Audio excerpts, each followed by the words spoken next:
It searched for, but did not find, white in the parameters of the engineered species. Not only had humankind survived the incursion of thread for 2,525 years of threadfall, but it had flourished. The species had the tenacity to survive where others succumbed. If humans had been able to return from the northern continent, had they also managed to destroy the organism? That would be well done. What must Avis then do if its priority was superseded? Humans, with their insatiable curiosity and restlessness, would undoubtedly have new tasks which an artificial intelligence voice address system could undertake. They were not, Avis knew from its memory banks, a complacent species. Soon those who worked to clear the debris of centuries would uncover the entire building and reach its position. It must, of course, react as its program ordained. The Avis waited. 1. Present 9th pass, 17th turn. By the time the Avis had finished its recital of the first 9 years of the colonization of Pern, the sun Rookbot had set with an unusually fine display. Not that many of the reverent listeners of the history that the artificial intelligence voice address system narrated were aware of such externals. During the hours that the Avis's resonant tones had filled the chamber and penetrated to the hallway beyond, more people had crowded in to hear what it said, jostling each other to get an occasional look at the incredible moving pictures with which Avis illustrated its narrative. Those lord-holders and craft-masters hastily summoned by fire-lizard messengers willingly crowded into the stuffy inner room.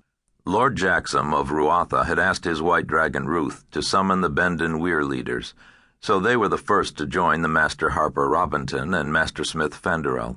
Lessa and Falar slid onto the stools that Jackson and journeyman harper Pimer vacated for them. Pimer frowned at his mate, Mastersmith Jancis, when she started to get down and gestured to Breed, standing gawking in the doorway, to bring more seating. When Fënor, the Benden wing leader, came, he sat on the floor, where he had to crane his neck to see the screen, though he quickly became too engrossed in the history to notice any discomfort. Room was made in the small crowded chamber for the lord-holders, Grogi of Ford, Asganar of Lemos, and Larad of Telgar. By then, Jackson had been pushed back to the doorway and politely but firmly refused entry to anyone else. Subtly, the Avis increased its volume so that the tale was audible to all those in the corridor. No one seemed to mind the stifling closeness of room and corridor, though matters improved when someone considerately passed around water and red fruit juice, and later meat rolls.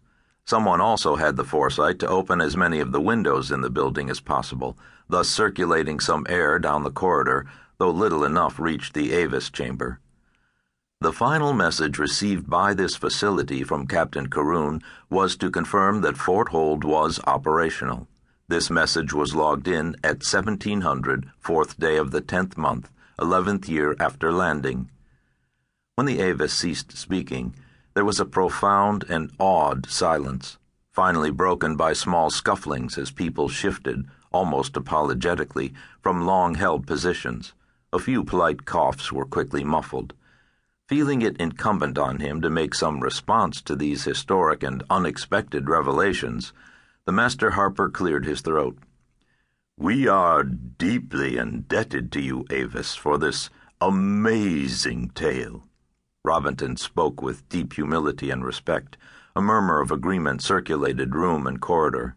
"We have lost so much of our early history. It's been reduced to myth and legend in many cases. You have clarified much that puzzled us. But why does it end so abruptly?" There was no further input from the authorized operators. Why not? No explanation was given.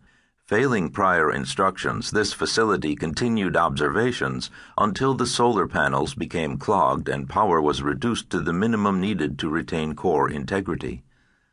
"Those panels are the source of your power?" Fandral asked, his bass voice rumbling with eagerness. "Yes." "Those pictures? How did you do that?" Fandarel's usual reserved manner was discarded in his excitement. "You